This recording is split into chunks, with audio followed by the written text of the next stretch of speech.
Advance 2019 का question है, इस टाइप का एक क्वेश्चन, और इसका सिंपल वर्जन जेई मेंस 2026 अप्रैल सेशन की 2 अप्रैल की मॉर्निंग शिफ्ट में आया है। इस टाइप के क्वेश्चन काफी सिंपल होते हैं, यदि आपको एक प्रॉपर्टी पता है तो आप इनको आराम से सॉल्व कर सकते हो, एंड इस टाइप के क्वेश्चन जेई मेंस में काफी आते हैं।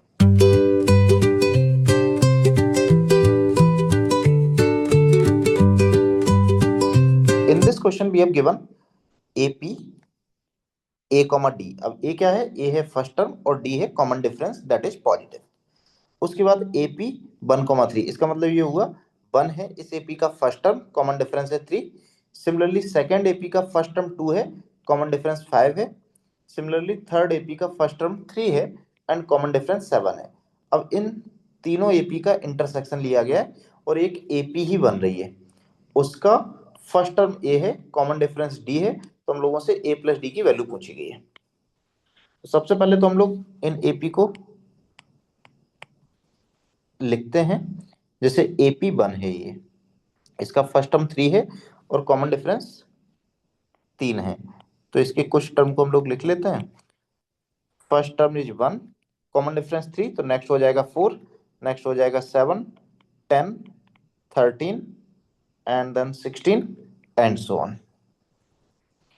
इससे ज्यादा लिखने की कोई नीड है नहीं है। सेकंड वाली एपी को लिखते हैं, इसका फर्स्ट टर्म 2 है, कॉमन डिफरेंस 5 है। AP2 first term 2, common difference 5, next हो जाएगा 7, नेक्स्ट हो जाएगा 12, next 17, then 22 and so on. अब थर्ड को लिखते हैं,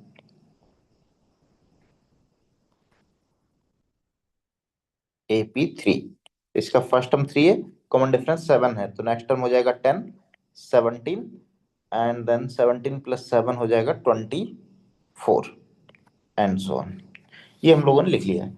अब क्या करना है, इन तीनों एपी के कॉमन टर्म लेने, इंटरसेक्शन, इंटरसेक्शन मतलब तीनों एपी में कुछ टर्म कॉमन होंगे, वो कॉमन टर्म लेने।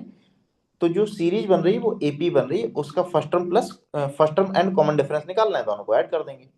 तो एक प्रॉपर्टी होती है कि यदि आपके पास कुछ अरिथमेटिक प्रोग्रेशन लिखी हुई है और यदि आप उनके कॉमन टर्म को ले रहे हो, कॉमन टर्म मतलब जो सारी एपीज में प्रेजेंट है, तो जो सीरीज बनती है वो एक अरिथमेटिक प्रोग्रेशन ही होती है। उसका जो कॉमन डिफरेंस होगा वो तो सिंपल है काफी, जितनी भी आपके पास गिवन सीरीज हैं उनके कॉमन डिफरेंस का एलसीएम ले लो। जैसे यहाँ पर 3 अरिथमेटिक प्रोग्रेशन है हमारे पास, तो जो फाइनल अरिथमेटिक प्रोग्रेशन बनेगी ये वाली, तीनों के कॉमन टर्म को लेके, तीनों के कॉमन टर्म को लेके जो फाइनल अरिथमेटिक प्रोग्रेशन बनेगी उसका कॉमन डिफरेंस जो होगा वो इन तीनों एपी के कॉमन डिफरेंस का एलसीएम होगा, LCM of D1 D2 D3। अब हमारे पास D1 जो था दैट वाज 1, D2 नहीं, D1 था 3, D2 5 एंड D3 7। 3 5 7 का एलसीएम आएगा 3 इंटू 5 15, 15 इंटू 7 105।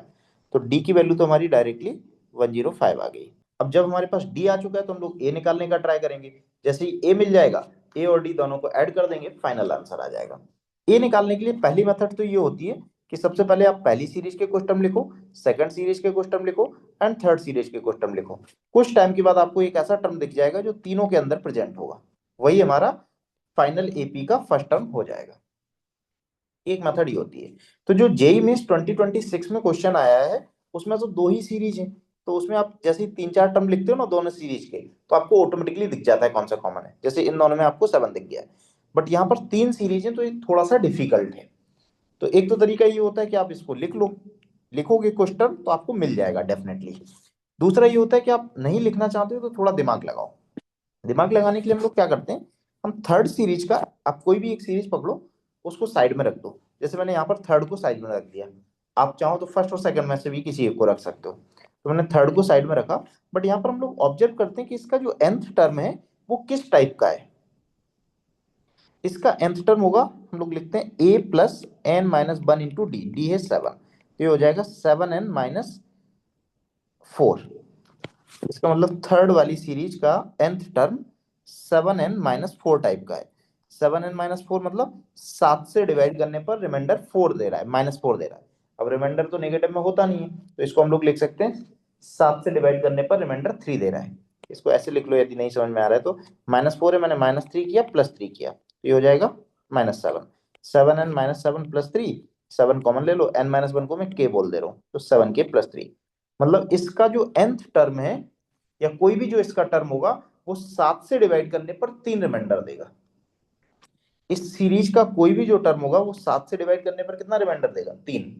अब मुझे इसमें एंड इसमें एक ऐसा टर्म देखना है जो 7 से डिवाइड करने पर 3 रिमाइंडर दे। क्यों? क्योंकि इसका nth टर्म 7 से डिवाइड करने पर 3 रिमाइंडर दे रहा है। यदि सेम टर्म यहां पर भी 7 से डिवाइड करने पर 3 रिमाइंडर देता है तो वो कॉमन हो जाएगा। तो पहले हम लोग इन दोनों का कॉमन देखते हैं, वो 7 है, 7 से डिवाइड करने पर 0 रिमाइंडर दिया। फिर नेक्स्ट आ रहा है 22, 7 से डिवाइड करने पर 1 रिमाइंडर दे रहा है। फिर नेक्स्ट आएगा वो 2 देगा, उसके आगे वाला होगा वो 3 रिमाइंडर दे देगा। तो नेक्स्ट 15 यूनिट के बाद आएगा, बिकॉज इन दोनों के कॉमन डिफरेंस का रेशियो 15 आ रहा है। तो नेक्स्ट होगा 22 + 15 37, उसके आगे वाला होगा 37 + 15 52। तो 52 देखो 7 से डिवाइड करने पर 3 रिमाइंडर दे रहा है, तो ये तीनों के अंदर कॉमन हो जाएगा।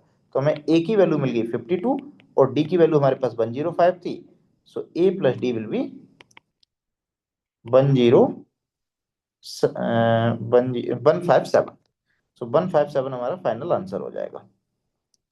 तो जो जेई मेंस में क्वेश्चन आया वो काफी इजी है, इसमें थोड़ा सा ध्यान से देखोगे तो आप इसको भी आराम से सॉल्व कर